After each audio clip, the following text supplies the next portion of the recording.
Salutations all, I'm AJ, aka Juiciest Slice, but that's neither here nor there.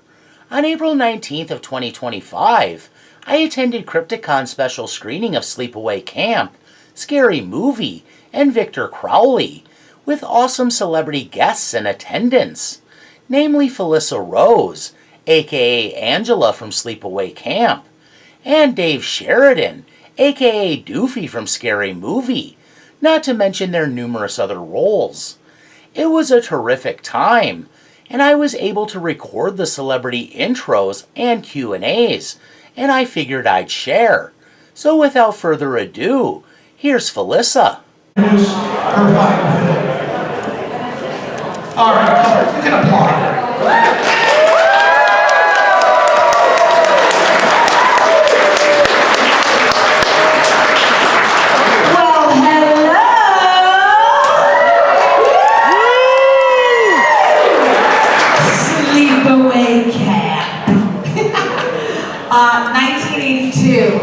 I made a little movie when I was 13 years old. Yes, I'm older than dirt.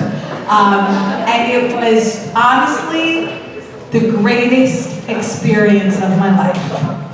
I can't say enough amazing things about it. Clearly, I'm here with you tonight, 40-something years later, and this film has been like a little baby that I just watched grow up. I wasn't even sure one person would see this film. So to be here tonight and stand in front of you and watch the movie with you means everything to me. I am so truly grateful to be here and to just chat about this film that means so much on so many levels. Yes, there's a lot of short shorts and a lot of boys' butts. Yeah! But it's a lot deeper than that.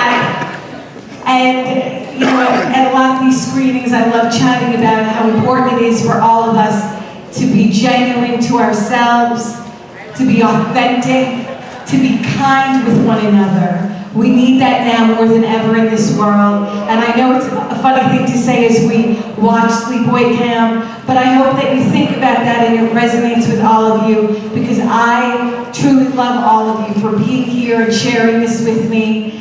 And I'm incredibly grateful that we get to share this experience tonight together. Thank you so much. Enjoy Sleepaway Camp.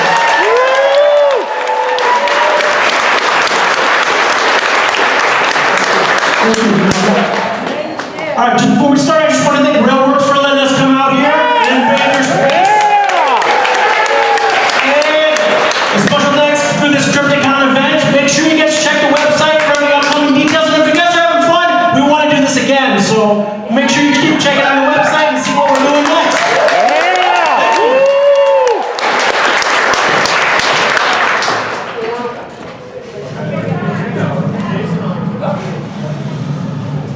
After the first film was over, I had to visit the lavatory, and therefore I wasn't able to record the entirety of Felissa getting on stage for the Q&A. Nothing was missed except for a few words before the recording started. What she's talking about is the cast from Friday the 13th films, in case it isn't clear enough, since she was slightly cut off. At 13, they were from California, and they were all like 26, 27, 28. They're like, hey, we're making a camp now. We were like, no, what the fuck? I'm like 11. Wait, motherfuckers. So, yeah, it was fun.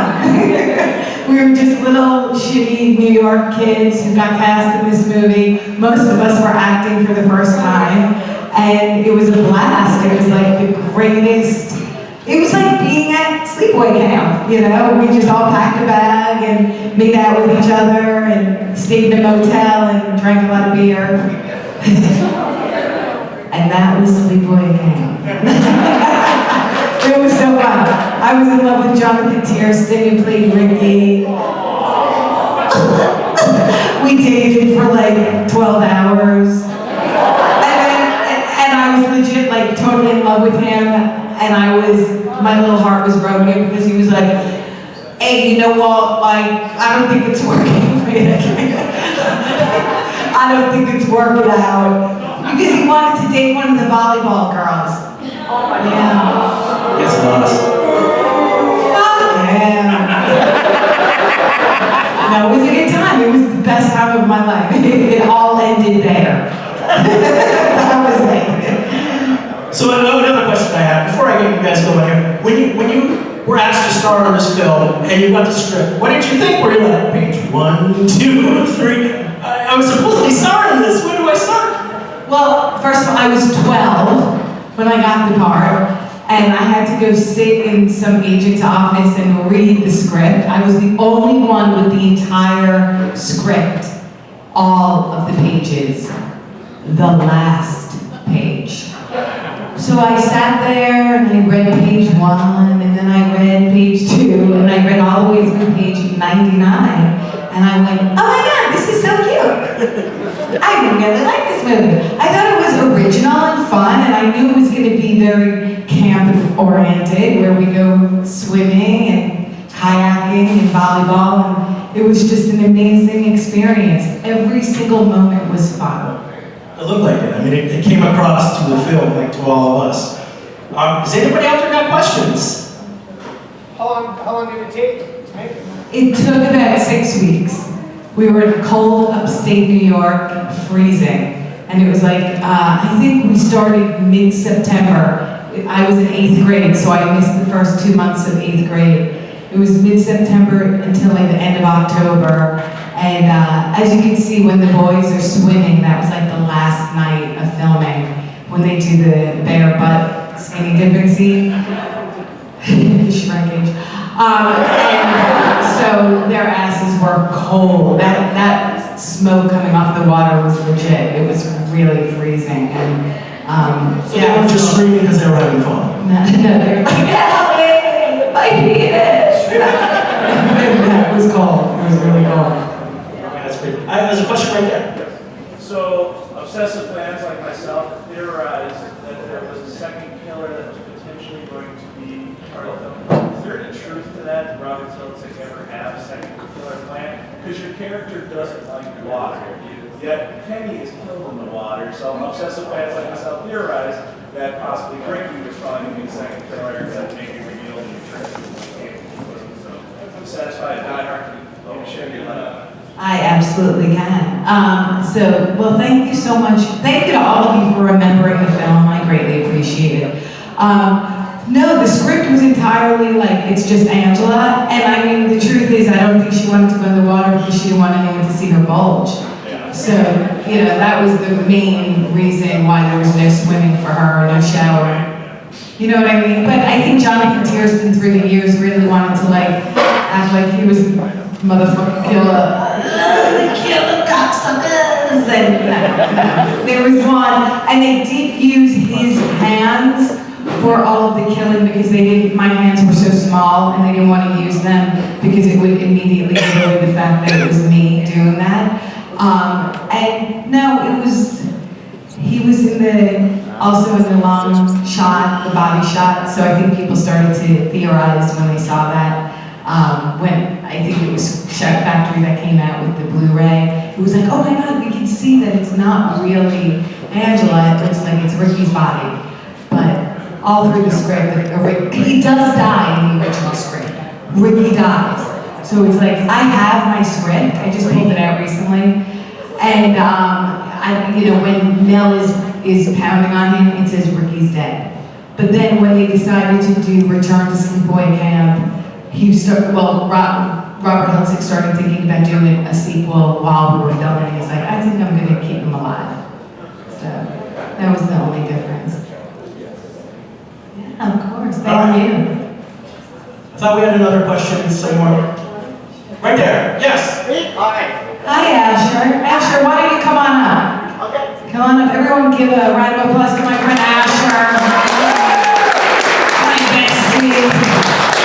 We're making a new movie. It's called Asher and Angela. Fuck everybody.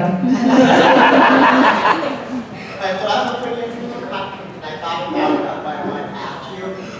So Sleepaway Camp is known for its unique representation of our transgender film in horror. And when the film first came out in 1982, it was kind of a unique situation that's seen as LGBTQ the community in films. We're still relatively new at the time, so mainstream films didn't market the LGBTQ community until like the 70s, around that time anyway. When Sleepaway Camp first came out, there was some controversy around the character of Angela. So I was wondering, in the 40 years since the film came out, how has attitude changed towards the LGBTQ community? Aw, well, first of all, thank you for being here and asking that amazing question. So things have completely changed, and thankfully, because we have great representation now, and Sleepaway Camp was, I think it's more relevant today than it was back in the day. I just feel like, you know, again, we need anybody needs to be represented, you know what I mean? And the fact that Sleepaway Camp has that moment where it sheds light is so wonderful and makes me so happy. And I feel like we've had this conversation with so many brilliant audiences where we get to talk about how, yes, let's represent, let's be present, let's show all of us that we're here and we're proud, and absolutely we stand for trans rights. Thank you so much, Ashley.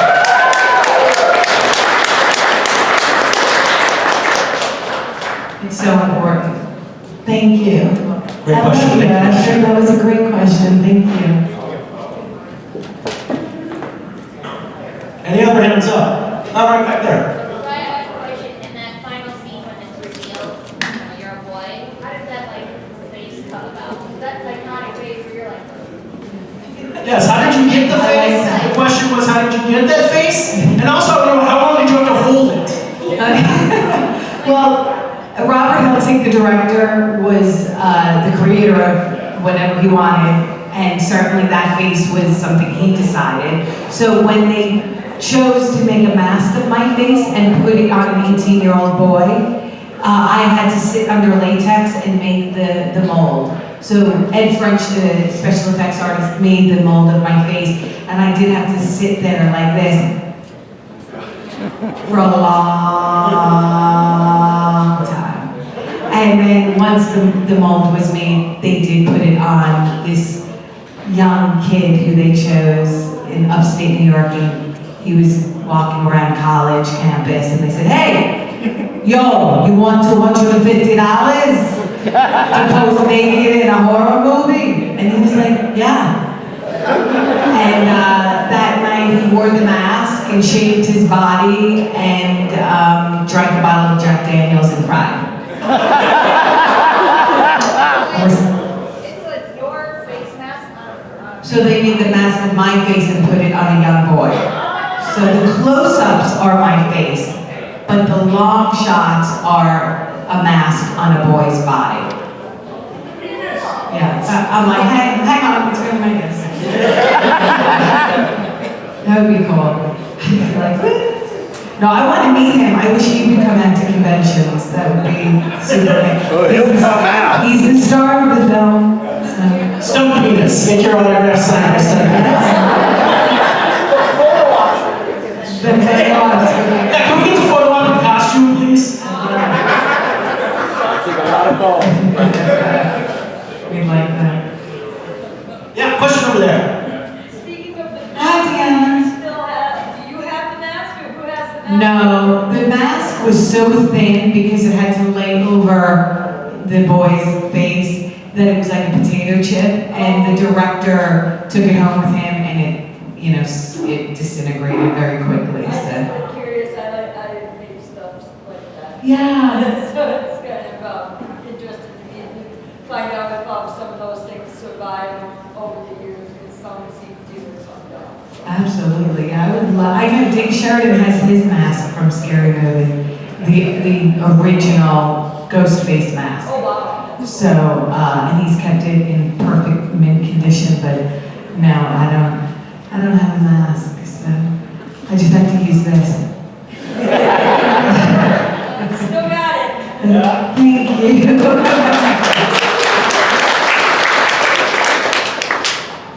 Question back there. Do you still take pride that you guys beat out launch office. I take a lot of pride in that. It was 1983 and it was Thanksgiving Day weekend and Sleepaway Camp won over Yentl, the Barbara Streisand movie, where she's dressed as a man. So, interesting times. Yep. So, Felissa, so many people have problems embracing their past, their younger movie experiences, things like that. It's nice to see that you do and that you actually love it. How many times did you actually watch this movie? Just last week, or like, I was just thinking about it when I was sitting here. I'm like, I think I've probably seen this movie more than Robert Hiltzik, who wrote and directed it. I've seen this movie a lot, and it's so hard for me. Normally I do live commentary where I sit and point out things like when Ronnie is wearing a yellow t-shirt, he left out the L, so it says body biting, not body building in one of the scenes, or you can see the flies on the fly strip, or just certain little moments that I love pointing out. So I know the movie forwards and backwards, and look, for me, it's like, we're given this life, and I love to have fun, and I love horror movies. I'm a huge horror movie fan. So there's nothing greater than to hang out and laugh and have a good time and enjoy life. And this is part of my existence and the fabric of who I am. And I'm so grateful for it and thrilled for it. And I can only be me. I don't have a filter, so what you see is what you get. And thank you for having me. I appreciate it. Yeah, you're definitely an asset to this community. I've been a close fan of your Crypticon for a long time, so we all appreciate that. You guys are amazing. Thank you. We got any other questions out there? Over here. Where? Behind the pillar. Yes. Was there anything you were able to keep from filming Sleepaway Camp? Anything I did keep? I kept my Camp Arawak t-shirt. I think I kept my red shorts. Although we all brought our own wardrobe. Let that sink in. I thought, was there a budget on t-shirts? Because some of those people... Oh boy, that was 1982 for you. All the boys wanted to have shirts. So I brought home a couple of the wardrobe items, and I don't think, I had a little camp book that I had everyone sign, and that, I still have that, and it means the world to me because every single actor wrote a page in it. So I from time to time, I'm super sappy and sentimental, and I look through it, and it gives me great joy to reflect on, again, my dad was alive at the time. He died when I was 20, so he was a big part of this movie and what it meant to me to be an actor, and so it's like I get to relive those happy times again. So it's all in my head. We probably got time for one more question. Anybody got something out there? You again. It's all right. So, there was rumors that there was going to be a sequel to Return to Sleepaway Camp. That was back in the early 2000s. We're now in 2025. Is it safe to say that's probably not going to happen, or is there potential? That's such a good question. So I email with Robert Hiltzik quite often, and he's like, we're gonna do another one, we're gonna do another one. And I'm like, you kind of need to do it now. Now is the time, and it would be great. But I've been saying, and I really need to stick to this, that I am going to make a prequel called Aunt Martha. I think that's the only way to really tell the true story of Sleepaway Camp, to kind of finalize and finish it. She is the entire movie. For an actor and a character to portray that role and be on screen for, 2 minutes, and really take over the whole film. She sets the tone, she's the villain, she's the greatest character. I would love to see Lauren Lavera, who plays Sienna in Terrifier, play Aunt Martha, and I would play her insane mother. And I think it could be a really unique film that takes place in the 70s. So I like that idea of like the 70s and crazy and two women, very female-centric, and what the fuck's wrong with them? She definitely needs more backstory for sure. The last question, real quick. What is something that you're working on, or something that maybe you would recommend to people out here that maybe we haven't seen that you're in, or a project you're working on? I have a new film out with the late Shelley Duvall. It's her last film called The Forest Hills. If you get a chance to see that, I'm proud of the movie. I worked with the producers of Terrifier on a film called Stream. That's out. They're making Stream 2. I said, I don't give a shit that I died, bring it back.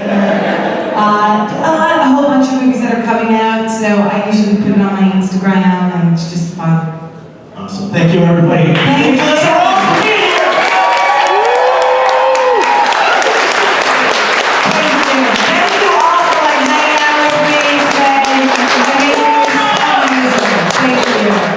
And I just want to say thank you to Crypticon. I want to say a huge thank you to Chaz DeMoss, who made this happen. He's right here. Chaz, thank you. And to his entire team who makes it all work, because it happens, it takes the whole village. So thank you for having me. I'm super thrilled and grateful. Thank you.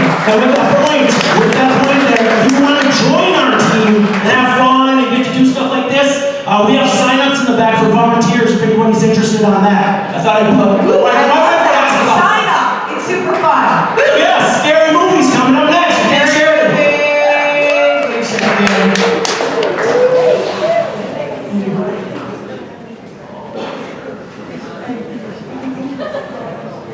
You're so awesome.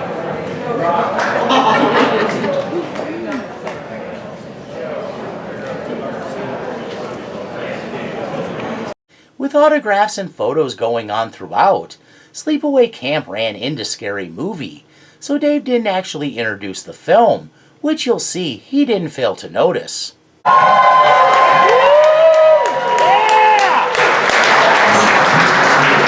This shit on? Shit.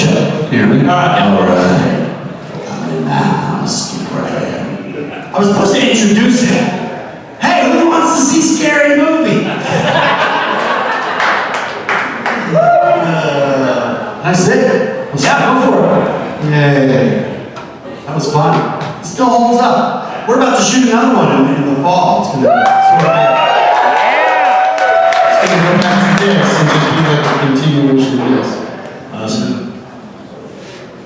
And that's it. What's up, dude? Anyway, nice. Is that who you are? Yeah. So we just got back from Scotland, and one of our favorite bars we were drinking at every night was called Lebowski's. And the bartender was a Lebowski cosplayer. It was all White Russian themed drinks. So I had to have one. That's a lot to drink, a lot of White Russians. You know what I mean? And then the other bar, somebody here was, we're driving in a cab and over and I saw, it said Rufus T. Firefly Horror Bar from Devil's Rejects. So I was like, pull over, it was raining. Felissa was like, I'm not getting out, what are you talking about? Like, I'm not looking, so I took photos and we sent it to Robert Muse, who played Rufus. He thought it was really cool. And Tyler Lee played Muse. He played Mucus. That's what I almost said. Mucus T. Firefly. Mucus. Second question. A lot of people don't know you do have a comedic background. Yes. So how did you get connected with the Wayans brothers? How did this come about? Well, okay, so I made I was at the Second City in Chicago in 1991, 2, and 3, so I was there for 3 years. I was shooting shorts, like my own short films, directing them and stuff like that, and then I conglomerated them all into like a feature film on VHS tape called Dave Sheridan's American Million, and in that, on those short films, there was a character named Chip, and Chip was Doofy. Basically, that was the character I played at Second City on stage a lot and stuff like that. And then somebody, a guy named Peter Schwerin at Dimension Films, when they were getting ready to find someone to play this, he got a hold of my VHS tape, because back then it was before YouTube, this was like in the mid-90s, and everyone would just take VHS tapes and pass them along, and dub them, and so what was funny about that was like, well, you have like only a second generation VHS, you have a third generation VHS, you know, like, that's how they were graded, like, ooh, you've got the original VHS. So, and they just contacted me and said, we love the character Chip, and we have this movie we're doing, and they wouldn't tell me what it was, and they said, would you be willing to play your character Chip in this role? And I said, send me the script, and I saw it. Now I knew what it was when I saw the script, and then, and it was revealed that I was the killer in the script. I said, I'll do it, because I can be Ghostface. You know, I was like, I'll do it, but I don't want to be represented as being someone under the mask, and that person not being funny, you know, because I knew there would be a lot of physical comedy to bring. So was it like kissing and acting with Sheridan? Yeah, she's I don't want to say firecracker, but she's on all the time. What you see is the way she is, even when they call it cut, it's almost too much. It's like, she's really like, you know, bitey. So it was fun. Like, I don't know if she's coming back, but I haven't seen her since we shot that film. So, you know, she's out doing conventions now, so maybe there'll be some reunion in the mix. Oh, that'd be awesome. All right, I want to open it up to you guys. Any questions out here? Yes, you right there. I was curious. Jacob, didn't you already ask this question to me at the table? No, I'm just kidding. Go ahead. Did you improv any lines? A lot of lines. Probably more Doofy than Ghostface, but probably both, really. But I think there was Ghostface. I knew what I was going to be saying and stuff like that. And then we recorded some stuff. Ghostface is easy to record. You know, you just go back in and just say some more stuff, fill in sounds and stuff like that. Yeah. But like for the rap, they just sent me to the driveway of that house and said, take 5 minutes and write a rap. And then, so I wrote that. And then if you listen to that song, it was just playing. Then they brought me into the studio and said, go write 2 more verses and we're going to record a whole song with the Bloodhound Gang. And so I got my first songwriting credit. My first movie, I wrote songs. So every time I make something go up, it is a CD of the soundtrack that came out originally. And I have my credit in there and stuff like that, so I signed that. Cool. All right, we got any other questions here? Good question, Jacob. So what was it like? How long was that filming process? About 2 months, really like 2.5 months. We spent 2 weeks rehearsing. It was up in Vancouver, Canada. So that was a lot of fun. Like, I wasn't 12 and 13 like Felissa Rose, like they're at summer camp. But ours was a little bit like summer camp because when we were young, we were still young, and it was like summer camp given $300 a day to spend per diem. As a group, like I'm saying, like 10 of us was $3,000, and we go out to a bar and be like, that's great! Yeah, day. So, were there people on set that you clicked with, or? John Abrams was sort of my buddy on the movie. We hung out a lot, because we're both in the New York area. So, I would say we were sort of tied to him for most of the film, yeah. He has a cool walk. You got a question right there. What was your favorite memory making that movie? Favorite memory of making a movie? Oh man, playing poker in the room with everybody afterwards. We stayed at the hotel. That was fun. But John has more memories of me, so when he tells the stories, I find that funny because we had to take a ferry. Felissa knows this story. Take a ferry. It's cracking up. What the hell, man? Yeah. Maybe it's me. Oh, maybe I can't be behind the stage before. Because it's over there, right? We had to take a ferry to an island. It was Victoria Island. And it was a 1.5 hour ferry ride. And we all got on. And I thought it would be funny to be Doofy on the ferry ride. Because underneath the ferry, if anyone's ever ridden a ferry, there's the benches and you can get the life preserver out. So I put the life preserver on and was acting like I was really scared of drowning, you know? And the ship's crew was trying to console me. And I didn't break character because I was like, oh man, I think dying out I was just fucking off. So then they said, no, we'll bring you up to the captain. You can see how he steers the ship. And I was like, okay. And he brought me up there. And he's like, you can steer. You can, okay. And the captain was like, you know, like it was like the captain from like Airplane, you know what I mean? It was like, listen, Chua, stay with me the rest of the ride. Okay. Yeah. Good touch, bad touch. You know. So I had to stay in character with this captain of the ferry. I had no interest in you. Well, they think it was like a Make-A-Wish kind of thing? Yeah, they probably forgot I was with the rest of the group. Yeah. All right, we got time for one more question before Victor Crowley starts. Anybody else? Right there.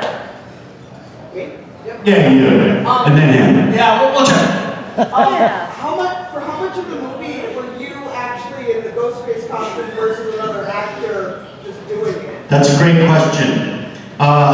So there was two scenes two stunts that I didn't do. One was running down the staircase from the piano. I did a tighter shot and showed the guy how it would run, but they wouldn't let me do that because there was a real piano and there was a real lady at the bottom and it caught on the road and stuff, so I didn't mind not doing it. I watched it and I was like, okay, yeah, he did a good job, you know. And then the other one was the last kick through the window. I did everything else. I did the Matrix stuff, the back, the smash, the China cabinet coming out of it. Thank you. I was just watching myself and that's pretty good. The thing I was most impressed with was when I did the back thing, how I worked around the room a little bit before I fell. I think we did that twice because that was hard to do. There's a motocross thing called a gaiter that like motocross riders wear, and it only lets your back go back so far. And we stuck two of those in me, so it was farther down in my butt, and that I could lean back like I was the Matrix thing. So, but the kick through the window was too expensive. That's what they call a one and done, where they rolled like 5 cameras. You saw the outside, I went to the outside from the inside. So all these cameras are rolling, and there was a cable that yanked the guy, and then a guy hitting a little snapper that explodes the glass as close as you can before he hits it. So I think they just didn't want to deal with it if I fucked that up. Thank you. That was it. The rest of it was me. There's one of the moment I'll just be this. Because this was more like, does anyone ever see the trauma stuff? Yeah. Oh yeah. And so there's on one of the traumas there's a documentary about Toxie, and the guy was too hungover to come, and he shows up and they only found like a 5'2" actor to be in the Tromy thing, and he was so pissed off. He's like, what the hell? This doesn't even look like me, you know? And they had me being Doofy like earlier somewhere else, and it was like a forced call, so they couldn't have me come in. And I got on set, and there was the stunt guy dressed as me, and I was pissed off. I was like, what the fuck, man? I've been shooting. No, it's just one scene. He's trying to get in the door, and he's got the hook. And it's when she was throwing all the stuff up, and then she locks herself in the door there at the end. And it's just an arm going like this. And I made them on such a diva. I said, I want to see it. Play it back. I want it right now.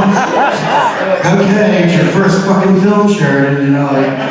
And I watched it, and it was his arm, and I go, yeah, if you do something different, we'll reshoot it. I go, no, that's probably what I would do. So, You had one question. So you said that they had seen your character and then wanted you for that, and then you did some improv. So how much was in the script? Like when you read the script, did you read it and it was like, oh wow, this is really my character? 62.5% was in the script. Great question. I kept track. It was 25 years ago. I don't know, you know, because we did so many different takes too, so it's hard to say like what was in the script and then what was, because they would go to writing every night too. They were very collaborative. We would go back and brainstorm and write stuff, but it was pretty open-ended. You know, like you would do something and once it stays in. What's your name? You have to hold it with the pinky, like this. The antenna. This is the antenna. Yeah. Did you get to interact with Squiggy? I thought that was genius. They replaced the bonds. Oh my God, yeah, that was great. Yeah, it was awesome. You saw the scene, yeah. He had MS at that point, so he wasn't too affected, but he was already sort of retired. But they begged him to come and do that because of the bonds. But yeah, he was so funny. David and they go back to Harry Shearer. He was like Harry Shearer's partner, Spinal Tap and stuff like that. They had a radio show. Michael McDonald. Yes. Yeah. Well, one thing I wanted to ask, did they use the same screen actor? Because as you know, all the screen characters are different, but the voice is the same actor. It's the same one for all the screens. Did they use the same guy, you know? For what? For the voice. That's me. That was your voice? What the hell, who is this guy? I can tell. It's definitely, yeah. Not the character, the voice. No, that's why I have a fabric mouth, because I did the voice live. Oh, okay. Yeah, like, You sounded like, the original actor from the screen. yeah, that's Roger Jackson, yeah. A little bit, yeah, it's different, but yeah, that's why they had to cut my mouth out, because they couldn't hear it so low behind the mouth, but it's like, I'm in the house, do you know where I am? I said me. I'll catch you like a fish.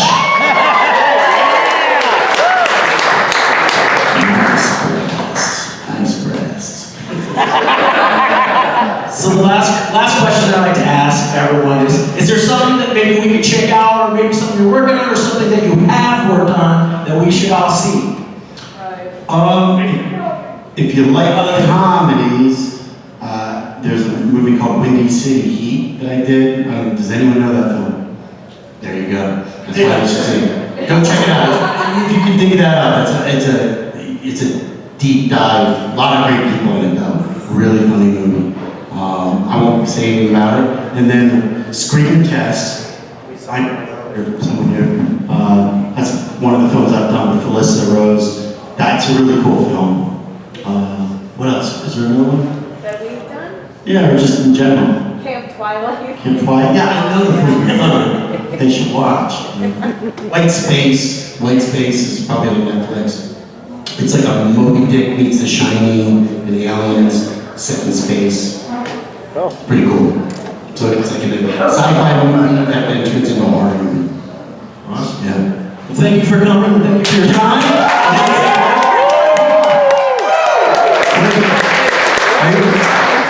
Jeffrey, do you have the song ready? Yeah. So, you guys want to go? Yeah, we do. This is the first time we're playing it. It's Felissa Rose and Dave Sheridan song with the Sunny and Sheriff Scare. Let's see. I didn't even know about this. Let's see if it plays. You're crazy. Let's go turn it. Dave wrote this. This is Dave's song. You can turn it up.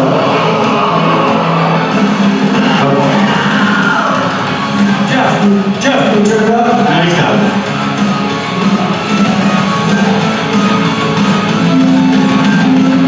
He's got that twisted grin, stoner in disguise. From scary movie halls to backwoods where danger lies. It's you.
good, but that's good. That's awesome.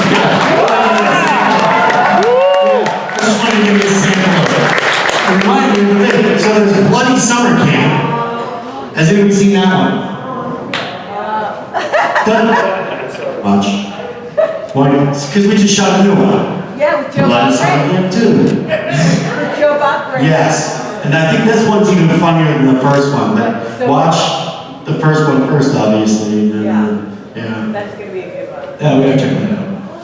I don't know if you know how excited. Yeah. Because Felissa's one of the funniest people I've ever met. You're so funny. Yeah, I know. No, you are. Because we're the same chairs. Nobody pull him off the stage, please. And then, this was my first film with her. We've done 40 movies. Victor Crowley. And she steals the movie. And then I steal it back. Dave Sheridan, everybody.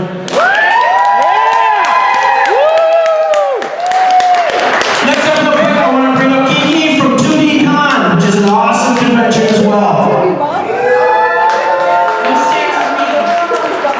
Hello everyone, I'm Kiki. Just a short interjection from the Crypticon cosplay department. We have had some secret judges wandering around, and thank you if you dressed up. Thank you so much. We did a little cosplay contest, and next time we do these, I want to see more people dress up. Please dress up. It's fun. We all like to do it. But one cosplay really stood out among the crowd. Samara?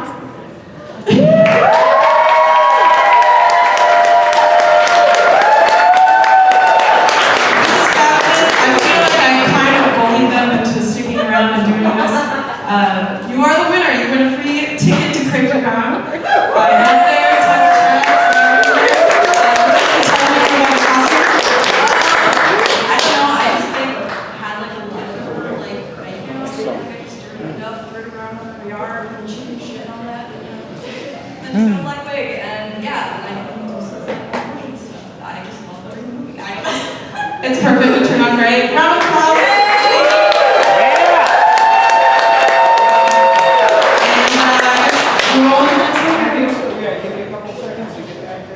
Alright, grab a drink, everybody. So on the improv, it wasn't anything where we went way off script or something. It would just be like a change of mind. I'm just curious, like, when they saw you, did they really write it to fit you? Like, if you'd been like, no, I can't do that, they'd have just found somebody else to beat you, or... I'm so happy it was you hearing that, because you're so good at it. Oh, God, so funny. It's funny that he asked me, oh, did they get the Roger Jackson guy? No, I can definitely tell that's you, you know, like, once you know. Yeah, exactly. And you can also hear that it's live in a lot of places. Yeah. Totally. Yeah. Like that part where you grab the girl where they're at the makeout place. Oh, yeah, that's like, all rough. That's all right there. Yeah, that's improvised. It was nothing, yeah. Oh, it's all of that was just like that's definitely you there, and I love that. I can tell it's you. Yeah, it's just so funny. Yes. Yeah, that whole scene was definitely improvised. Good seeing you guys. I'm happy. Yeah. No, I'm so happy to meet, because like that one was just like, just come up to the car and be pissed, and you know. Like, oh, that works out perfectly.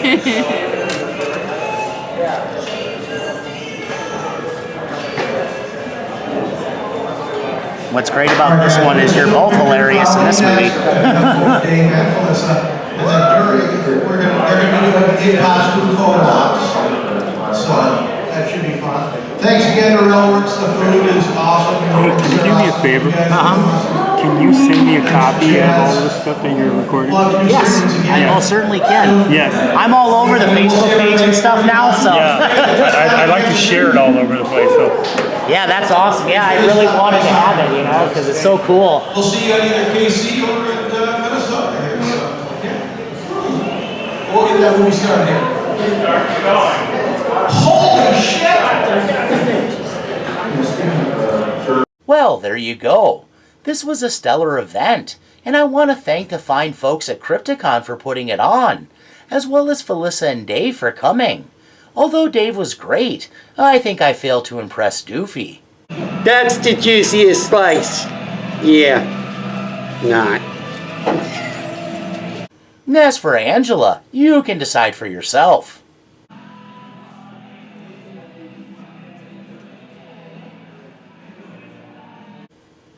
Thanks for watching. Bye now.